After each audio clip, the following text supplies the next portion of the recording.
अस्सलाम वालेकुम, मैं हूं शाहजेब खानजादा। अजीब सूरत हाल बनी हुई है। जहां जहां तहरीक इंसाफ की हुकूमत है वहां वहां करप्शन के इल्जामात लग रहे हैं। पंजाब में इत्तेहादी काफ लीग करप्शन का इल्जाम लगा रही है। खैबर पख्तूनख्वा में हुक्मरान जमात के अपने अरकान असेंबली, तहरीक इंसाफ के अपने अरकान असेंबली करप्शन के इल्जामात लगा रहे हैं। और बलूचिस्तान में हुक्मरान जमात के अरकान अपनी ही हुकूमत को माजी की बदतरीन हुकूमत करार दे रहे हैं। और वफाक में ट्रांसपेरेंसी इंटरनेशनल ने करप्शन बढ़ने की निशानदही कर दी है। होना तो यह चाहिए था कि हुकूमत रिपोर्ट पर गौर करती, उसमें दी गई तजावीज़ पर अमल करती, मगर तहरीक इंसाफ ने ट्रांसपेरेंसी इंटरनेशनल पर ही इल्ज़ाम लगा दिया है, इदारे की साख पर सवाल उठा दिया है। यानी वही रिवायत कि जो हमारे खिलाफ बात करे उसी पर इल्ज़ाम लगा दो। ट्रांसपेरेंसी इंटरनेशनल, वो ट्रांसपेरेंसी इंटरनेशनल जिसकी रिपोर्ट्स का इमरान खान 10 साल तक सहारा लेते रहे, उसकी बुनियाद पर उस वक्त की हुकूमतों पर तनकीद करते रहे, करप्शन के इल्ज़ामात लगाते रहे।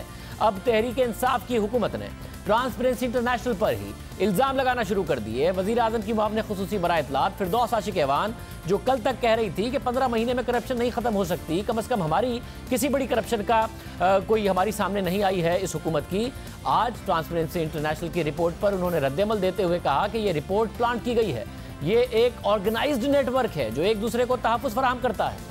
ट्रांसपेरेंसी इंटरनेशनल की अपनी ट्रांसपेरेंसी जो है उस पे बहुत बड़ा सवालिया निशान है। तो हेड कर रहे थे यहाँ से पाकिस्तान चैप्टर को, उनको नवाजने के लिए इस आला कारकर्दगी पे सफीर के ओहदे पे तैनात किया गया। हमारा कसूर ये है कि हमने उनके उस ओहदे में एक्सटेंशन नहीं की और वो अपने वक्त पे रिटायर हो गए हैं। ये रिपोर्ट बायस्ड है, ये एक मैनेज्ड और टारगेटेड एजेंडा है, ये एक ऑर्गेनाइज्ड नेटवर्क है जो एक दूसरे को सपोर्ट करता है और हर जगह इनके आलाकार हैं जो इनके स्याकारियों को तहफ़्फ़ुज़ देते हैं।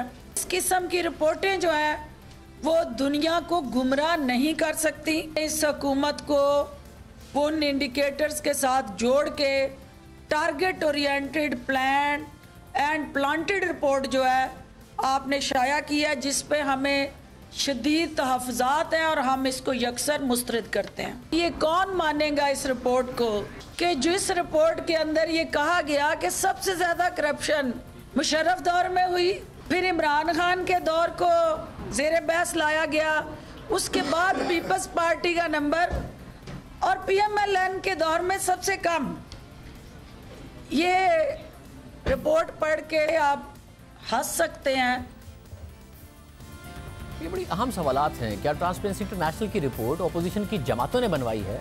इस इल्ज़ाम का जायजा लेते हैं। हमारी तहकीकात के मुताबिक ट्रांसपेरेंसी इंटरनेशनल की रिपोर्ट की तैयारी में पाकिस्तान चैप्टर का कोई किरदार नहीं होता, ना कोई शख्स इस पर असरअंदाज हो सकता है और ना ही कोई एक इदारा ये रिपोर्ट तैयार करता है। जहां तक रैंकिंग और स्कोर का ताल्लुक है उसमें पाकिस्तानी चैप्टर का कोई ताल्लुक नहीं। ट्रांसपेरेंसी इंटरनेशनल की सालाना रिपोर्ट में 13 डेटा सोर्सेज यानी इदारों की रिपोर्ट से मवाद इकट्ठा किया जाता है, जिसमें वर्ल्ड इकोनॉमिक फोरम और वर्ल्ड बैंक भी शामिल हैं। इन इदारों की रिपोर्ट्स में मौजूद डेटा को कैलकुलेट किया जाता है, साथ साथ उसके हिसाब किताब के अमल में, कैलकुलेशन के अमल में सख्त क्वालिटी कंट्रोल का तरीक़ाकार होता है, मैकेनिज्म होता है, जिसमें एक मुतवाज़ी और आज़ादाना डेटा कलेक्शन और कैलकुलेशन भी की जाती है। ये काम 2 रिसर्चर और 2 एकेडमिक एडवाइज़र करते हैं, जिनका ट्रांसपेरेंसी इंटरनेशनल से कोई ताल्लुक नहीं होता। इसके बाद रिपोर्ट तैयार की जाती है और उस पर कोई शख्स या इदारा असरअंदाज नहीं हो पाता। इसीलिए ट्रांसपेरेंसी इंटरनेशनल का जो इंडेक्स आता है इसे दुनिया में माना भी जाता है और इसीलिए 10 साल तक वज़ीर आज़म इमरान खान उसे कोट भी करते थे, क्योंकि दुनिया की हुकूमतें इस पर इन्फ्लुएंस अपना नहीं इस्तेमाल कर पाती। इसमें मकामी ट्रांसपेरेंसी इंटरनेशनल चैप्टर का किसी भी मुल्क का किरदार नहीं हो सकता। इस रिपोर्ट में नैब की तारीफ है, वो ज़रूर ट्रांसपेरेंसी इंटरनेशनल के पाकिस्तान चैप्टर के सरबराह का नाम लेकर की गई है कि उनके ये रिमार्क्स हैं। इसके अलावा वज़ीर आज़म इमरान खान के मुआविन खुसूसी बराए इत्तेसाब शहजाद अकबर ने कहा कि हमें इदराक है कि रिफॉर्म्स की ज़रूरत है। ट्रांसपेरेंसी इंटरनेशनल एक कैंपेनर प्रेशर ग्रुप है, करप्शन के ख़िलाफ़ काम करता है और ये अमली काम नहीं करता, ये उसके ख़िलाफ़ कैंपेन्स करता है। जिस तरह से पाकिस्तान तहरीक इंसाफ करप्शन से नफरत करती है, ट्रांसपेरेंसी इंटरनेशनल भी उसी तरह से करप्शन से नफरत करती है। फ़र्क सिर्फ ये है कि पाकिस्तान तहरीक इंसाफ हुकूमत में है और करप्शन के ख़िलाफ़ अमली काम कर रही है। इंटरनेशनल रैंकिंग्स और रेटिंग्स में इस साल कमी थी। पाकिस्तान का 1 पॉइंट नीचे आया है, जबकि अगर आप ओवरऑल देखिए तो कनाडा के 3 पॉइंट्स नीचे आए हैं, ऑस्ट्रेलिया का 1 पॉइंट नीचे आया है, यूएसए का 2 पॉइंट्स नीचे आए हैं और बरतानिया के 3 पॉइंट्स नीचे आए हैं। लेकिन हम ये कोई इस पर वजाहत इस तरह से नहीं कर रहे, 1 पॉइंट नीचे आना उसको भी एड्रेस करने की ज़रूरत है। लेकिन अगर मिसाल के तौर पे ये तासुर बिज़नेस कम्युनिटी से लिया गया है तो हमारे पास भी हमें इस चीज़ में बड़ा इस चीज़ का इदराक था कि हमारे यहाँ इंस्टीट्यूशनल रिफॉर्म्स की ज़रूरत है, बिकॉज़ जो पुराना वसीदा निज़ाम है वो करप्शन के ख़िलाफ़ फहालियत से काम नहीं कर सकता। इसी चीज़ को सामने रखते हुए FBR के अंदर रिफॉर्म्स की जा रही हैं, नैब के लॉज को चेंज किया गया है, FIA के अंदर पूरी इंफ्रास्ट्रक्चर रिफॉर्म हो रही हैं, उसमें रीस्ट्रक्चरिंग हो रही है, जिन चीज़ों के समरात आने वाले दिनों में नज़र आएंगे। जहाँ तक तासुर की बात है तो ट्रांसपेरेंसी इंटरनेशनल पाकिस्तान का भी अपना कुछ तासुर अच्छा नहीं है। इसके सरबराह को जब एक मुल्क का सफ़ीर लगाया गया था उस वक़्त की हुकूमत ने, तो उस साल हमारा इंडेक्स बड़ा अच्छा हो गया था। तो हमें इस पर कोई बहुत ज़्यादा खुश या नाखुश होने की ज़रूरत नहीं है। शहजाद अकबर ने कनाडा, बरतानिया, अमेरिका और फ्रांस की भी रेटिंग कम होने की मिसाल दी, मगर ये चारों तरक्की याफ्ता ममालिक हैं जहां सियासी जमातें करप्शन को मुल्क की तबाही की वजह करार नहीं देती, करप्शन के खात्मे के वादे पर इंतखाबात नहीं लड़ती, 90 दिन में करप्शन खत्म करने का ऐलान नहीं करती। रेटिंग में कमी के बावजूद कनाडा का स्कोर 77 है और रैंकिंग 12वें नंबर पर है। बरतानिया की रैंकिंग भी 12वें नंबर पर है और स्कोर 77 है। फ्रांस की रैंकिंग 23वें नंबर पर है और उसका स्कोर 69 है।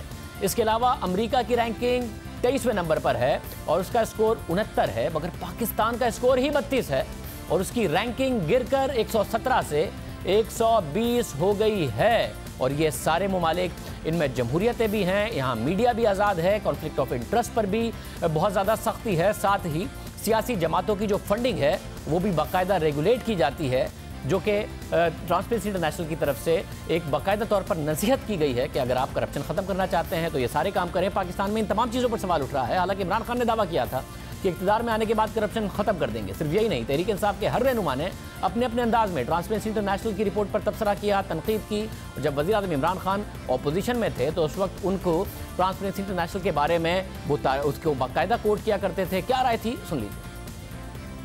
ट्रांसपेरेंसी इंटरनेशनल की बात हुई, उसकी जो ख़ास चीज़ देखने वाली है कि तकरीबन 1 साल में वही ट्रांसपेरेंसी इंटरनेशनल कहती है कि करप्शन पाकिस्तान में 20% बढ़ गई। पाकिस्तान की हुकूमत दुनिया की करप्ट तरीन हुकूमतों में ट्रांसपेरेंसी इंटरनेशनल के मुताबिक समझी जाती है। लोग क्या, मैं कनाडा के टीवी के ऊपर गया, कनाडा में वहाँ अपील की, उन्होंने मुझे साफ साफ पूछा कि जी आप ये पैसा जाएगा नहीं लोगों के पास, ये तो करप्शन में पैसा चला जाएगा। साफ उन्होंने मेरे से पूछा। एक इंटरनेशनल इदारा है जो दुनिया में हर मुल्क में देखता है कितनी करप्शन है, उसका नाम है ट्रांसपेरेंसी इंटरनेशनल। उसके मुताबिक पिछले 4 साल में पाकिस्तान में जो करप्शन और टैक्स की चोरी हुई वो है 8,500 अरब रुपया। ये आपका कैसा चोरी हो रहा है? इसकी कीमत आप अदा करते हैं महंगाई के जरिए। जब आपकी गवर्नमेंट के अंदर बड़े बड़े मुजरिम बैठे हों, चोरी के सारे रिकॉर्ड तोड़ दिए जाएं, ट्रांसपेरेंसी इंटरनेशनल कहे कि पाकिस्तान ने माशाल्लाह एक ही जगह तरक्की की है और वो करप्शन में तरक्की की है, तो फिर अवाम की खिदमत, अवाम जब करप्शन होती है तो अवाम करप्शन की कीमत महंगाई के जरिए देती है। 10 साल तक ट्रांसपेरेंसी इंटरनेशनल की रिपोर्ट्स को बुनियाद बनाकर अपोजिशन पर इल्ज़ाम लगाया और अब ट्रांसपेरेंसी इंटरनेशनल पर इल्ज़ाम लगा दिया। और जो मुख्तलिफ सूबे हैं जहाँ पर तहरीक इंसाफ की हुकूमत है, वहाँ से भी मुसलसल बुरी कारकर्दगी की बात आ रही है। बलूचिस्तान में तब्दीली की बातें होना शुरू हो गई हैं और बलूचिस्तान इसलिए अहम है क्योंकि नून लीग की हुकूमत की जो तब्दीली का आगाज़ था वो बलूचिस्तान से ही शुरू हुआ था। नून लीग के वज़ीर आला सनाउल्लाह ज़हरी के खिलाफ बगावत की गई, उन्हें हटाया गया और कुद्दूस बिज़िंजो वज़ीर आला बन गए थे। उन्होंने लीड किया इस सारे मामले को और अब कुद्दूस बिज़िंजो ही अपनी बलूचिस्तान हुकूमत के खिलाफ बातें कर रहे हैं, गिराने के दावे कर रहे हैं। हम सब अच्छे बंदे हैं लेकिन डिसीजन नहीं ले सकते। मेरी नज़र में कि इससे बदतर गवर्नमेंट कभी बलूचिस्तान की तारीख में नहीं आया। सारे पार्टी के लोग समझते हैं कि वो पार्टी चलाने के काबिल नहीं है। जो पार्टी चलाने के काबिल नहीं रहा तो क्या सूबे को चलाएगा? अगर चेंज करते हैं तो सही है, विद इन पार्टी चेंज करें, अगर नहीं करते हैं तो गवर्नमेंट बनाने में मुझे मुश्किलात नहीं है। गवर्नमेंट अगर कहते तो कल ही बना देंगे। ये बात बलूचिस्तान में हो रही है, मगर खैबर पख्तूनख्वा में खुद अपनी पार्टी के रहनुमा हुकूमती रुकन मोहम्मद अली तरकई ने कल डॉन टीवी पर बात करते हुए अपने ही वजीर आला पर करप्शन का इल्ज़ाम लगाया। और पंजाब में पहले ही काफिली कह चुकी है कि करप्शन का रेट बढ़ गया है, 500 रुपये की जगह 50,000 रुपये की करप्शन हो रही है और वजीर आज़म इमरान खान का नाम लेकर हो रही है।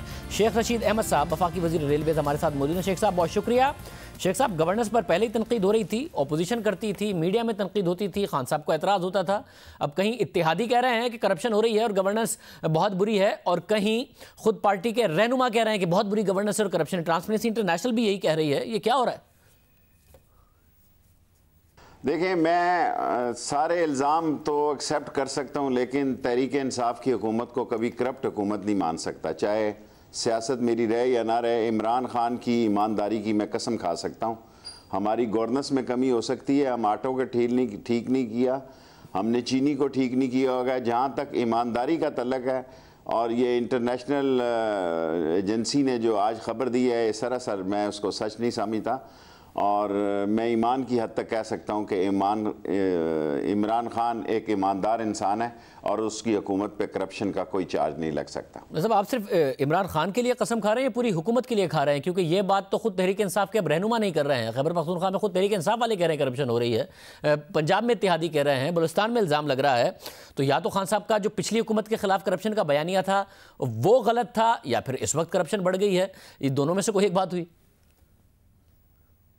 देखिए, हुकूमत ने क्या किया मुझे बताएं। इस 16-17 महीने में मैं रेलवे का मिनिस्टर आपके सामने हूँ, 1 रुपए की हमने चीज़ नहीं इंपोर्ट की जी। इसी तरह डेंटिंग पेंटिंग से गुजारा कर रहे हैं। इसी तरह पुरानी कोचेस को और पुराने 1861 के ट्रैक पे चल रहे हैं। जब ML1 आएगा वही हमारी ज़िंदगी का अब एक आखिरी उम्मीद है, और आखिरी उम्मीद है कि चीन की दोस्ती का भी हमने इम्तहान पे पूरा उतरना है और हमने साबित करना है कि हम चीन के आजमूदा और हमारी दोस्ती हिमालय से बुलंद है, और हमने अमेरिका का प्रेशर नहीं लेना। ये हमने साबित करना आइंदा आने वाले 1-2 महीनों में। और बाकी मैं नहीं देख रहा कि करप्शन की कोई सूरत हाल। अगर किसी के पास कोई मालूमात है तो आपके प्रोग्राम में आए, बताए कि किस जगह गवर्नमेंट में करप्शन है। हम ये कह सकते हैं कि हमने हमारी जो डिलीवरी है, हमारी परफॉर्मेंस है, हमारी गवर्नेंस जो है, वो शायद हम उस मेयार पे ना उतरे हों जिस पे उतरना हो। लेकिन मैं करप्शन की हद तक मानने के लिए कभी तैयार नहीं, और ईमान की हद तक इमरान खान की हुकूमत की कसम खा सकता हूँ कि ये एक ऑनेस्ट हुकूमत है। ये आपने अहम बात की कि 15-16 महीने में हमने किया ही क्या है जो करप्शन की होगी। ज़ाहिर है जब कुछ किया नहीं हुकूमत ने तो करप्शन कहाँ से की हो। मगर कॉन्फ्लिक्ट ऑफ इंटरेस्ट को बहुत ज़्यादा अहम कहा है ट्रांसपेरेंसी इंटरनेशनल ने अपनी रिपोर्ट में, और खान साहब हमेशा कहा करते थे मफादात का टकराव, कॉन्फ्लिक्ट ऑफ इंटरेस्ट नहीं होना चाहिए। मगर यहाँ तो शुगर माफिया भरपूर फ़ायदा उठा रहा है इस हुकूमत से। आपने कहा आपको धमकी दी है, गंदम माफिया फ़ायदा उठा गया, फार्मास्यूटिकल इंडस्ट्री कीमतें बढ़ाकर फ़ायदा उठा गई, और तंबाकू माफिया भरपूर फ़ायदा उठा गया। जितने खान साहब के राइट लेफ्ट लोग हैं वो फ़ायदे उठा रहे हैं इस हुकूमत से। देखें, जब से मैं 40 साल से सियासत में हूँ, मैंने शुगर माफिया को इसी तरह बेईमान देखा है, इसी तरह उन्हें मैंने बासर देखा, और इसी तरह सब हुकूमत, अयूब खान की हुकूमत से लेके आज तक की हुकूमत में शुगर माफिया को मैंने इसी तरह मजबूत देखा है। और ये जो फ्लोर मिल माफिया है, ये हमारी मिस गवर्नेंस भी है हमारी। मैं चीखता रहा, मेरी आवाज़ अकेली थी। मैं ECC में भी मैंने इख्तलाफी नोट लिखा, कैबिनेट में भी लिखा, लेकिन इनका ख्याल था कि बहुत गंदम पड़ी है। इनके पास डेटा नहीं था, इनके पास डेटा नहीं था, इनके पास वही पुराने रजिस्टर हैं जिनके सफ़े कभी चूहे खा जाते हैं और कभी गंदम की बोरियां गायब हो जाती हैं। लेकिन ये हमारी कोताहियाँ, हमारी नालायकियाँ, या हमारी अदम तवज्जो, या हमारी मेहनत की कमी हो सकती है, लेकिन बेईमानी नहीं हो सकती।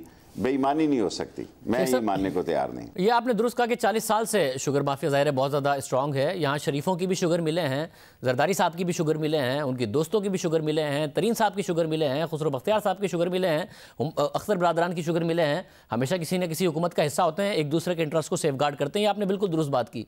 मगर 40 साल में कभी ये हुआ, आप मुतअद्दिद बार वज़ीर रहे हैं, कि सिटिंग वज़ीर आज़म का दोस्त हैं आपको धमकी दे दी किसी शुगर माफिया वाले ने? किसी ने इतनी हिम्मत की कभी?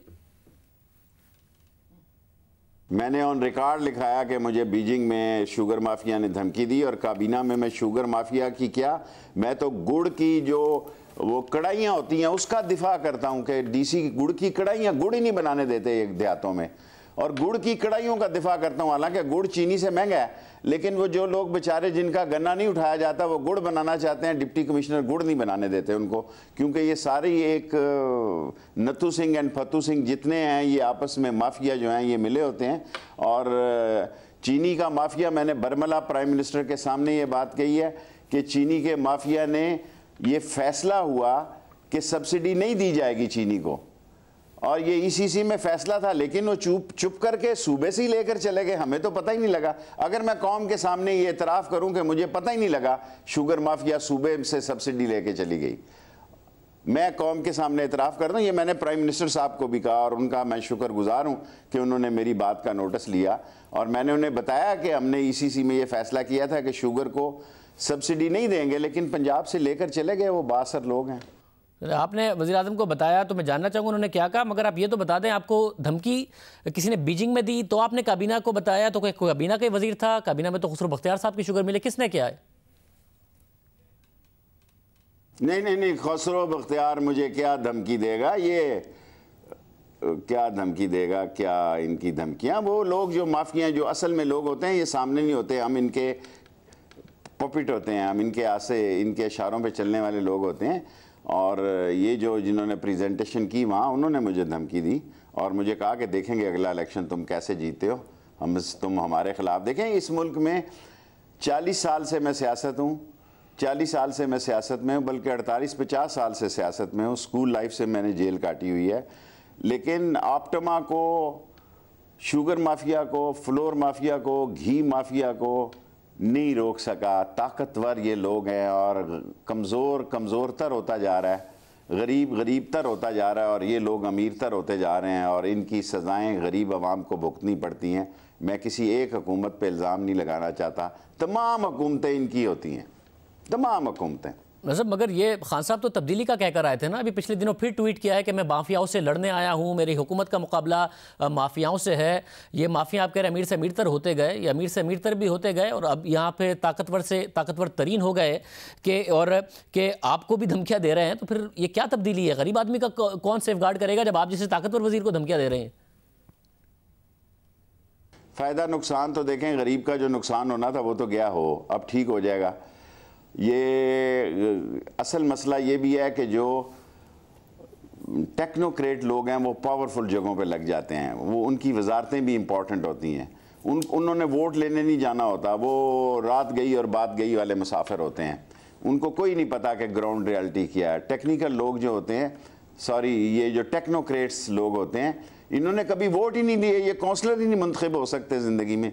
जिस बंदे ने, जिस वज़ीर ने वोट लेने होते हैं उसको दर्द होता है कि यार मैं जाऊंगा मुझे गाली पड़ेगी कि बिजली का बिल ज़्यादा है, गैस का बिल ज़्यादा है, ये सारी गालियां उसने सुननी है, उसके बाद उसको वोट मिलना है। और टेक्नोक्रेट लोग जो हैं, पावरफुल लोग हो जाते हैं, इनके माफियाज हैं और ये माफिया के रिप्रेजेंटेटिव होते हैं, इसकी सज़ा भी मुंतखब लोगों को मिलती है। लेकिन ये मैं मानने को कभी तैयार नहीं हूँ कि इमरान खान की हुकूमत में कोई करप्शन है। वैसे इमरान खान की हुकूमत में कोई करप्शन नहीं है, मगर आपने इमरान खान से जाके कहा कि आपको धमकी दी है, तो इमरान खान साहब ने क्या कहा, धमकी दी किसने थी, ये तो बता दीजिए। देखिए, हुकूमत वाले तो नहीं होते, शुगर माफिया आपको पता है इनकी यूनियन है, इनकी ऑर्गेनाइजेशन है। यहाँ जो किसान की आवाज़ होती है वो भी इन्हीं की आवाज़ होती है। जो किसानों की आवाज़ होती है उनको भी शहरों में लाते हैं, तो अपने मकसद के लिए ये लाते हैं। यहाँ जो इस बाबा आदम ही निराला इस मुल्क में सियासत का, कि यहाँ ये 8, 10, 12 माफिया जो हैं, इनके ख़िलाफ़ जो आवाज़ निकलती है वो भी इन्हीं की आवाज़ होती है। सो आप इस तरह अंदाज़ा लगाएं कि जब किसान के गन्ने की बारी आती है तो ये अपने ही लोगों से बात उठवाते हैं कि हमारा गन्ना जनाब अली नहीं उठाया जा रहा। देखें, इस मुल्क में हर हुकूमत में ये आवाज़ उठी है कि गन्ने वालों के गन्ने की पेमेंट है, नवाज शरीफ के दौर से दूर गया, जनेजो के दौर से पहले की पेमेंटें अभी तक किसानों को नहीं मिली होंगी। ताकतवर लोग हैं। सब आपको धमकी दी, आपने शिकायत की काबीना के अंदर, उसके बावजूद चीनी की कीमतें बढ़ती चली जा रही हैं, हर रोज़ बढ़ती चली जा रही हैं। वज़ीर आज़म ने कुछ नहीं किया, कुछ नहीं कहा। आप दोस्त थे उनके, आप बताएंगे वज़ीर आज़म, नाम ना बताएं जिसने आपको धमकी दी थी, ये बता दें वज़ीर आज़म ने क्या किया, क्या कहा, या कुछ नहीं किया? नहीं, कोई बात नहीं। शेख साहब ये बताएं, आपने ये भी कहा कि आप वाहिद आवाज़ थे काबीना में जिसने कहा कि गंदम को एक्सपोर्ट मत कर दिया और अब इंपोर्ट करने चले, आपके उस पर भी तहफ़्फ़ुज़ात हैं। ये कैसे हो गया सारा का सारा मामला? देखें, एक्चुअली उन दौरान में मुर्गी की खुराक जो थी वो महंगी हो गई थी, इंपोर्ट करनी पड़ती थी। तो एक तो ये मुर्गी वाले जो है ना, मुर्गी वाले ले गए बहुत सारी गंदम, कितने टन ले गए मुझे नहीं पता। एक जो एक्सपोर्ट हुई उस वक्त ख्याल ये था, और अब भी बाज़ लोगों का ख्याल है कि मार्च में गंदम आ जाएगी। मैं समझता हूँ कि हमें हिम्मत नहीं हारनी चाहिए, मार्च में नई गंदम आ जाएगी। इतनी गंदम है हमारे पास, इतनी गंदम है, लेकिन ये जो कीमत बढ़ गई, कोई ट्रकों की हड़ताल हो गई, कुछ और मसले हो गए। गंदम की हमारे पास इतनी शॉर्टेज नहीं थी कि खुदा ना खास्ता को कहत पड़ने लगा था कि मसले, लेकिन कीमत जो थी वो लोगों ने जो एक्सपोर्ट की, अब ये मार्च से पहले गंदम तो आ नहीं सकती। ये ना हो कि वही गंदम जो हमने एक्सपोर्ट की है वही दोबारा मिल जाए। ये क्योंकि मार्च से पहले कोई एलसी, अगर आज एलसी खुले तो एलसी के भी 10-15 दिन लगा लें आप, और उसकी आमद का भी लगा लें तो 40-45 दिन लगते हैं। मार्च से पहले ये नहीं आएगी। अगर मार्च से पहले कोई चीज़ आ रही है तो उस पर कौम को और मुझे भी नज़र रखनी होगी कि ये कौन सी गंदम वापस आ रही है। सब ये आप आम बात कर रहे हैं, आप ये कह रहे हैं कि अगर मार्च से पहले गंदम आ गई तो जो सस्ती एक्सपोर्ट थी हो सकता है कि वही महंगी इंपोर्ट दिखाकर इस कौम को बेच दी जाए, वो असल में एक्सपोर्ट हुई नहीं थी, इसलिए इस बात पर नज़र रखी जाए, आप ये कह रहे हैं? मुमकिन है ऐसा हो, मैं ये नहीं कह सकता कि श्योर हूँ मैं। देखें, अगर गंदम आनी है, अगर अब नई एलसी पे गंदम आनी है तो वो मार्च से पहले नहीं आनी। अगर मार्च से पहले नहीं आनी तो ये फरवरी में अगले महीने जो गंदम आ रही है, ये कौन सी गंदम है, इस पे नज़र रखनी होगी, और हम नज़र रखेंगे इंशाअल्लाह ताला। हम इतने मरे हुए नहीं है कि इस पे नज़र ना रखें। साहब, किसी चीज़ पर नज़र है कहाँ? चीनी की कीमतें भी बढ़ी जा रही है। बातें आपने खान साहब को नहीं बताई हैं, खान साहब को ये बातें नहीं समझ में आ रही हैं कि हो क्या रहा है उनकी हुकूमत में, उन्हें कुछ नहीं समझ में आ रहा। देखें, हमें सबसे पहले जिस चीज़ की ज़रूरत है इस हुकूमत में, हम इस के इत्तेहादी हैं और इमरान खान के साथ खड़े हैं और खड़े रहेंगे साए की तरह। देखें, हमें उलझा दिया गया, पहले तो पंजाब गवर्नमेंट में लगा दिया गया। भाई, इमरान खान बार बार कह रहा है कि मैं बुज़दार के साथ खड़ा हूँ। उसने कल मुझे कहा कि शेख रशीद आपने कोई बुज़दार से कमी कर दी है स्पोर्ट्स की। मैंने कहा नहीं जी, मैं बिल्कुल उसके साथ हूँ। प्राइस कंट्रोल कमेटियाँ हमारी जो है बड़ी कमज़ोर हैं। हमारे दौर की प्राइस कंट्रोल कमेटियां जो हैं वो बड़ी कमज़ोर हैं। हमें जिस तरह ईसीसी को बैठना पड़ता है, सीसीआई को बैठना पड़ता है, हमारी प्राइस कंट्रोल कमेटियां इस तरह नहीं बैठी। और ये प्राइस कंट्रोल कमेटियां बननी चाहिए मुंतखब लोगों की, टेक्नोक्रेट्स की नहीं बननी चाहिए।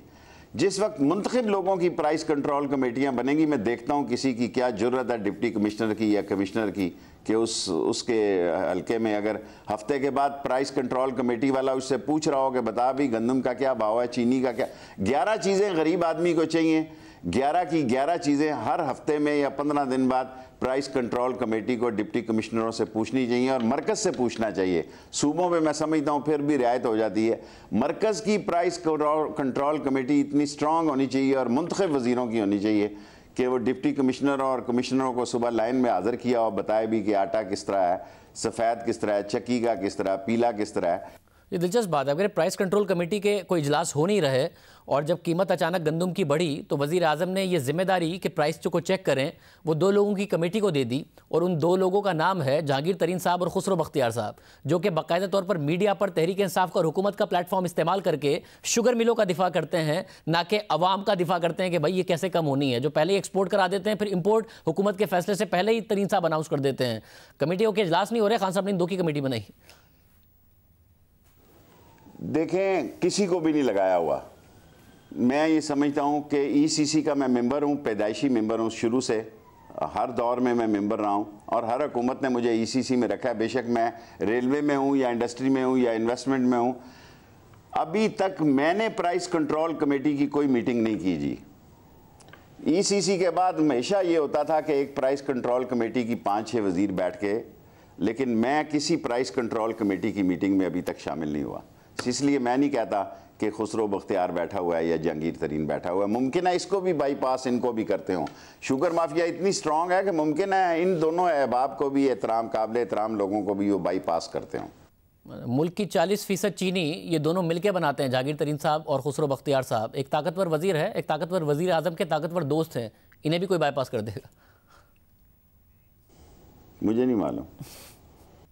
शेख साहब साथ में ये बताइएगा कि प्राइस कमेटी की अगर मीटिंग ही नहीं होती तो खान साहब बार बार खबर आती है कि जी महंगाई बढ़ी है, वज़ीर आज़म ने बड़ा संजीदा किस्म का नोटिस ले लिया है, वज़ीर आज़म ने मीटिंग बुला ली है और अब कोशिश की जाएगी, फिर भी कीमतें बढ़ती रहती हैं। तो ये जब प्राइस कंट्रोल कमेटी के इजलास ही नहीं हो रहे तो ये खान साहब कौन सी कमेटी में फिर ये मीटिंग में तहफ़्फ़ुज़ात का इज़हार करते हैं और एक्शन लेने का कहते हैं? मैं सारी ज़िंदगी प्राइस कंट्रोल कमेटी में, मुझे किसी ने प्राइस कंट्रोल कमेटी की मैंने कभी मीटिंग नहीं बुलाई और मैं ईसीसी का मेंबर हूँ। ईसीसी की मीटिंग से कभी मैंने गैर हाज़िरी नहीं की, लोग करते होंगे, लेकिन ईसीसी का मेंबर होने के बाद मैंने प्राइस कंट्रोल कमेटी की किसी मीटिंग में आज तक नहीं बैठा। शेख साहब आखिर में मुझे बताइए, ज़रा इस काबीना में कोई आप जितना सीनियर वज़ीर नहीं है, जितनी दफ़ा आप वज़ीर रहे हैं, आपने मुख्तलिफ हुकूमतें देखी हैं।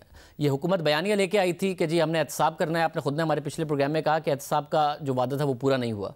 अब क्योंकि अवाम को रिलीफ का वादा भी नहीं पूरा हो रहा, बाकायदा तौर पर इल्ज़ाम लग रहा है कि जो खान साहब के करीबी दोस्त हैं या तहरीक इंसाफ को फंडिंग करते रहे या खान साहब को हवाले से उन पर इल्ज़ाम लगते रहे, खान साहब कुछ नहीं कह रहे उन्हें और अवाम का बहुत बुरा हाल हो गया है। तो इस हुकूमत की तवज्जो अब कहाँ होनी चाहिए? गवर्नेंस पर और अवाम को रिलीफ देने पर होनी चाहिए, कहाँ होनी चाहिए? मेरे ख्याल में सिर्फ और सिर्फ अगर हम महंगाई को फोकस कर लें तो हम इंशाअल्लाह ताला 5 साल पूरे कर लेंगे, क्योंकि अपोजिशन को और एहतसाब के अमल को वहाँ से भी हमने कोई वसूल नहीं किया और इस वक्त लोग ये चाहते हैं और लोगों का गुजारा औकात जो है मुश्किल ही नहीं नामुमकिन है। अगर हम महंगाई पे काबू पा लें इंशाअल्लाह ताला इमरान खान की हुकूमत 5 साल पूरे करेगी। बहुत शुक्रिया शेख रशीद साहब, और हम उम्मीद करते हैं कि आप महंगाई पर काबू भी पाएँ और ये हुकूमत अपने 5 साल पूरे भी करे। मुख्तलिफ सूबों से जो आवाज़ें उठ रही हैं उसके पीछे हकीकत क्या है? तब्दीली की हवा चल रही है या फिर वज़ीर आज़म को पैगाम दिया जा रहा है कि तब्दीली की हवा चल भी सकती है? तफसील से मामला आपके सामने रखेंगे एक ब्रेक के बाद। 3 सूबों में तहरीक इंसाफ की हुकूमत और तीनों सूबों से करप्शन और बुरी कारकर्दगी की आवाज़ें, वज़राए आला, ब्यूरोक्रेसी पर तनकीद। ये आखिर हो क्या रहा है? हामिद मीर साहब सीनियर साहब तज़किया हमारे साथ मौजूद हैं। हामिद मीर साहब बहुत शुक्रिया। मीर साहब ज़ाहिर है मुल्क की सूरत हाल पर ख़ासतौर से बलूचिस्तान के मामलात को और सियासी मामलात को भी आप बहुत ज़्यादा अच्छी तरह जानते हैं। ये क्या हो रहा है? पंजाब, खैबर पख्तूनख्वा, वहाँ से गवर्नेंस और करप्शन की आवाज़ें, वो भी इत्तेहादियों और ख़ुद अपने पार्टी रहनुमाओं की तरफ से, और फिर बलूचिस्तान से कुद्दूस बिदुंजो साहब कह रहे हैं कि इतनी बुरी कारकर्दगी कभी भी हुकूमत की नहीं थी। नवाज शरीफ साहब की हुकूमत के ख़िलाफ़ जो मामला हुआ वो शुरू बलूचिस्तान से हुआ था। तो ये खान साहब की हुकूमत के ख़िलाफ़ तब्दीली की हवा चल चुकी है या उन्हें पैगाम दिया जा रहा है कि तब्दीली की हवा चल भी सकती है? नहीं, फ़िलहाल मेरा नहीं ख्याल कि कहीं से कोई खान साहब को पैगाम आया है। ये कुछ लोग इत्तेहादी जमातों ने और कुछ पीटीआई के अंदर से कुछ लोग जो हैं वो टेस्टिंग द वाटर्स, एक लफ्ज़ है ना, तो वो सिर्फ कोई टेस्टर मार रहे हैं। फ़िलहाल मुझे फौरी तौर पे पंजाब में या खैबर पख्तूनख्वा में कोई मुझे तब्दीली नहीं नज़र आ रही। हाँ, बलूचिस्तान में एक तब्दीली ज़रूर हो सकती है और बहुत जल्द हो सकती है, लेकिन तब्दीली चीफ मिनिस्टर जाम कमाल की नहीं होगी, बल्कि स्पीकर बलूचिस्तान असम्बली कुद्दूस बिदुंजो साहब की हो सकती है, जिन्होंने जाम कमाल साहब के ख़िलाफ़ ऐलान जंग किया है। उसकी वजह यह है कि जो कुद्दूस बिदुंजो साहब हैं वो, उनका आपको पता है कि अपना एक क्रेडिबिलिटी क्राइसिस है। वो 2018 में आपको याद होगा कि उन्होंने अपनी पार्टी थी जो उसको छोड़ दिया था और उन्होंने पीपल्स पार्टी के साथ मिलकर एक तब्दीली आई थी। पीपल्स पार्टी के साथ वादा किया कि मैं चीफ मिनिस्टर बन के आपकी पार्टी में आऊँगा, लेकिन फिर वो बीएपी में चले गए। अब वो बीएपी के टिकट पर एमपीए बने और वो बलूचिस्तान असम्बली के स्पीकर हैं, लेकिन वो जो दावा कर रहे हैं कि मैं जाम कमाल साहब के ख़िलाफ़ नो कॉन्फिडेंस ला सकता हूँ, तो उनके दावे की बुनियाद ये है कि अपोजिशन की जो पार्टियां हैं, बीएनपी मैंगल और जेयूआईएफ, उसके पास 23 वोट हैं और नो कॉन्फिडेंस के लिए 10 वोट चाहिए। तो कुछ दिन पहले तक वो पीटीआई का जो एक डिसिडेंट ग्रुप है उसके साथ राब्ते में थे, कुछ बीएपी के लोगों के साथ राब्ता था, सरफराज डोमकी साहब के साथ राब्ता था, साले बुतानी साहब के साथ राब्ता था। लेकिन अब कल एक अहम डेवलपमेंट हुई है और जो सरदार यार मोहम्मद रिंद हैं, जो पीटीआई के एमपीए थे वहाँ पे, उनको एजुकेशन मिनिस्टर बना दिया गया है। तो पहले वो नाराज़ थे, अब उनको एजुकेशन मिनिस्टर बना दिया गया है। तो अब जो पीटीआई का जो नाराज़ ग्रुप है वो तो इनके साथ नहीं रहा। पीछे रह गए थे सरफराज डोमकी, साले बुतानी और कुछ बीएपी के 2-3 एमपीएस और हैं। तो साले बुतानी साहब जो हैं वो भी आज उन्होंने इनको कह दिया कि भाई फ़िलहाल मुझे नहीं लग रहा कि आप कामयाब हो सकते हैं, तो मैं आपके साथ नहीं हूँ। अब इनके पास डोमकी साहब रह गए हैं। तो हो सकता है कि वो इनका साथ दें, लेकिन इनको 10 का नंबर पूरा करना है। अगर ये 10 MPs जो हैं वो पूरे कर लेते हैं तो फिर BNP मैंगल और JUIF इनके साथ मिलकर तब्दीली लाने की कोशिश कर सकती है। लेकिन आप देखें कि BNP मैंगल जो है वो मरकज़ में इमरान खान साहब की इत्तेहादी है, उन्होंने इमरान खान साहब को वोट दिया और ये जो आर्मी एक्ट में तरमीमी बिल आया था उसमें भी उन्होंने उनको सपोर्ट किया है। तो मुझे नहीं लग रहा कि फ़िलहाल BNP मैंगल जो है वो सिर्फ कुदूस बुज़िंजो साहब के साथ मिलकर जाम कमाल साहब को हटाएगी। हाँ, क्योंकि कुदूस बुज़िंजो साहब के खिलाफ कुछ नैब की इंक्वायरियाँ शुरू हो गई हैं, कुछ और भी इनके खिलाफ इंक्वायरियाँ शुरू हो गई हैं, तो ज़ाती गुस्सा निकाल रहे हैं। लेकिन मुझे ये पता चला है कि अगले कुछ दिनों में most probably end of January 28 या 29 जनवरी को बलूचिस्तान अवामी पार्टी का एक पार्लिमानी इजलास होने वाला है और उसमें यह बाकायदा तय किया जाएगा कि कुदूस बुज़िंजो साहब को अब स्पीकर की कुर्सी से हटा दिया जाए और इनके खिलाफ नो कॉन्फिडेंस लाई जाए। तो हाँ, तब्दीली आ सकती है बलूचिस्तान में, लेकिन कुदूस बुज़िंजो साहब के खिलाफ आ सकती है। ये आम बात है, यानी बलूचिस्तान में वज़ीर आला महफूज है और ये ज़ाती मसला है। फिर पंजाब और खैबर पख्तूनख्वा में जो इत्तेहादी साथ में खुद MPs ब्यूरोक्रेसी पे कोई तनकीद कर रहा है, खैबर पख्तूनख्वा में तो ब्यूरोक्रेसी के साथ साथ वज़ीर आला पर तनकीद कर रहे हैं। और साहब, ये क्या जेन्युइन तनकीद है वज़ीर आला या ब्यूरोक्रेसी पर, या फिर वज़ीर आज़म को पैगाम है कि हमारे सूबे को इस तरीके से ब्यूरोक्रेसी के जरिए इस्लामाबाद से ना चलाएं? नहीं, देखें शाहज़ेब साहब, जो वज़ीर आला पंजाब और वज़ीर आला खैबर पख्तूनख्वा के ख़िलाफ़ जो तनकीद है, ये तनकीद दरअसल वज़ीर आज़म इमरान खान साहब के ख़िलाफ़ है। इसलिए कि उस्मान बुज़दार और महमूद ख़ान ये दोनों जो हैं ये इमरान खान साहब के लाए हुए लोग हैं, बल्कि ये कहना मुनासिब होगा कि उनकी प्रॉक्सीज़ हैं। और लेकिन इन दोनों का आपस में कंपैरिजन इसलिए नहीं हो सकता कि पंजाब की सूरत हाल मुख्तलिफ है। वहाँ पे अपोजिशन एक बड़ी तादाद में मौजूद है, बहुत मजबूत पोजीशन में है, PMLN के पास एक बहुत बड़ा नंबर है और PMLN मेजॉरिटी पार्टी थी, लेकिन मैनेज किया गया और तहरीक इंसाफ की हुकूमत बनाई गई। तो वहाँ पर PMLQ जो है वो अपोजिशन पार्टियों के साथ मिलकर और कुछ आज़ाद अरकान के साथ मिलकर किसी वक्त कुछ ना कुछ कर सकती है। लेकिन फ़िलहाल जो है वो PMLQ के जो ज़राए हैं वो यही कहते हैं कि फ़िलहाल हमें नहीं लगता कि हम फौरी तौर पे उस्मान बुज़दार साहब के ख़िलाफ़ कोई कोशिश कामयाब कर सकते हैं। तो अभी मेरा ख्याल है मार्च अप्रैल तक वो इंतज़ार करेंगे। लेकिन जो खैबर पख्तूनख्वा में जो कुछ लोग उनके खिलाफ बोल रहे हैं महमूद खान साहब के खिलाफ, वो उनका ज़ाती मसला है। वो इमरान खान साहब जब तक महमूद खान साहब को हटाने का फैसला नहीं करते तो कोई नहीं हटा सकता। अब ये जो कुछ लोग बोल रहे हैं पेशावर में और लाहौर में, कुछ लोग जो हैं वो चीफ मिनिस्टर पे तनकीद करते हैं, तो दरअसल वो सुना रहे हैं इमरान खान साहब को कि भाई हम आपसे खुश नहीं हैं, हमारे मसले हल करें। तो इस वक्त जो लोग खैबर पख्तूनख्वा असम्बली में जो तहरीक इंसाफ के जो कुछ लोग महमूद खान साहब पे तनकीद कर रहे हैं, उनको किसी की मिनिस्ट्री ले लिया है, किसी का कोई मसला हल नहीं हो रहा, उन्होंने अपने ये मामला तय करने हैं, तो उनके ये मामला तय हो जाएंगे। लेकिन फ़र्ज़ करें कि वो कहते हैं जी हम आपके खिलाफ बगावत करेंगे, उनकी बगावत कामयाब नहीं हो सकती, इसलिए कि वहाँ पर तहरीक इंसाफ का नंबर जो है वो बहुत बड़ा है, वहाँ पर अपोजिशन बहुत कमज़ोर है। हाँ, पंजाब में ऐसा हो सकता है, लेकिन यह सिर्फ उसी सूरत में मुमकिन है जब PMLQ जो है वो पाकिस्तान मुस्लिम लीग नवाज पर मेहरबानी करने का फैसला कर ले। तो PMLQ जब मेहरबान होगी मुस्लिम लीग नून पर, तो तभी वहां पे जो है तब्दीली आ सकती है, अदरवाइज वहां पे तब्दीली नहीं आ सकती। मतलब मगर अगर ये मेहरबान हो गए तो पाकिस्तान की तारीख बताती है अब कि वज़ीर आज़म को हटाने का, जमहूरी हुकूमतें हटाकर कुछ नया करने का, वज़ीर आज़म को डिस्क्वालीफाई करके नए वज़ीर आज़म लाने का पाकिस्तान को कोई फ़ायदा हुआ नहीं है, पाकिस्तान सबसे आगे बढ़ा नहीं है।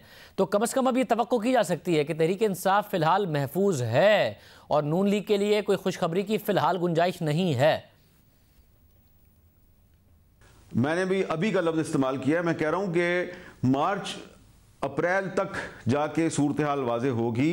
मार्च अप्रैल में अगर PMLQ चाहेगी, मुस्लिम लीग नून जो है ना उसके जो ख्वाबों की ताबीर है वो PMLQ के पास है, तो PMLQ जो है वो अगर थोड़ा सा दिल बड़ा करेगी, उसके दिल में थोड़ा सा रहम आ गया, चौधरी शुजात और परवेज़ लाई के दिल में रहम आ गया कि नहीं PMLN जो है उसके साथ अब मिलने का वक्त आ गया है, तो वो अगर रहम खाते हैं मुस्लिम लीग नून पर, और इस तरह उनका हाथ तो है ना, क्योंकि हमजा शहबाज साहब कल कह रहे हैं हमारी खिड़कियां भी खुली हैं, हमारे दरवाजे भी खुले हैं, तो जनवरी का सर्द मौसम है और खिड़कियां और दरवाजे खोल के बैठे हुए हैं, उनको चाहिए थोड़ा सा मौसम तब्दील होने का इंतज़ार करें।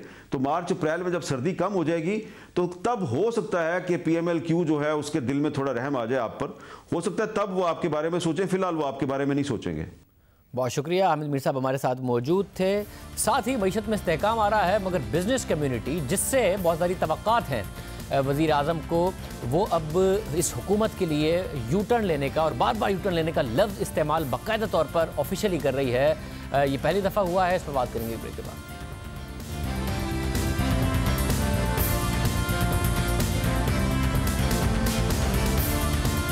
अब बिजनेस कम्युनिटी ने हुकूमत के बार बार यू टर्न लेने पर एतराज कर दिया है। पाकिस्तान बिजनेस काउंसिल, जिसमें तमाम बड़ी कारोबारी शख्सियात शामिल हैं, तमाम बड़े ग्रुप्स इसका हिस्सा हैं, इस काउंसिल ने भी हुकूमती इक़दामात पर बार बार यू टर्न का लफ्ज़ इस्तेमाल करके तनकीद की है और साफ अल्फाज में कहा है कि इस तरह अगर हुकूमत बार बार यू टर्न लेगी तो ना तो मुल्क में इंडस्ट्री लगेगी और ना ही बरामदात में इजाफा होगा।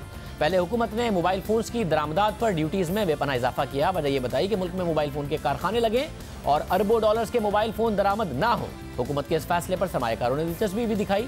ये उम्मीद भी पैदा हुई कि अब पाकिस्तान में मोबाइल फ़ोन्स बनेंगे और दरामदात पर इन्हिसार कम हो जाएगा, मगर हुकूमत ने अचानक दरामदी ड्यूटी कम कर दी। पाकिस्तान बिजनेस काउंसिल के मुताबिक पहले हुकूमत ने लोकल प्रोडक्शन बढ़ाने के लिए ड्यूटीज़ कम की और जब मुख्तलिफ सरमायाकारों ने सरमायाकारी कर दी तो फिर अपने इस फैसले पर भी यू टर्न ले लिया।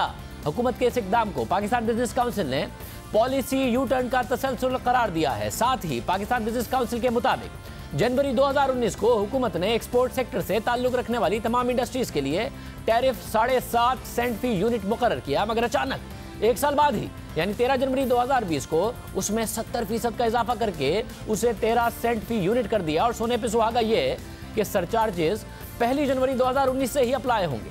पाकिस्तान बिजनेस काउंसिल के मुताबिक हम 13 सेंट फी यूनिट की बिजली इस्तेमाल करके कैसे इंडिया और बांग्लादेश की बरामदात से मुकाबला करें, जहां 7 से 9 सेंट फी यूनिट बिजली बनती है, यानी चाइना से, और चाइना से कैसे मुकाबला करें जहां 7.5 सेंट से 10 सेंट की बिजली मिलती है। पाकिस्तान बिजनेस काउंसिल ने मजीद मिसालें देते हुए कहा कि हुकूमत ने पहली बार इस किस्म का पॉलिसी यू टर्न नहीं लिया, बल्कि वो बार बार ऐसे पॉलिसी यू टर्न ले रही है।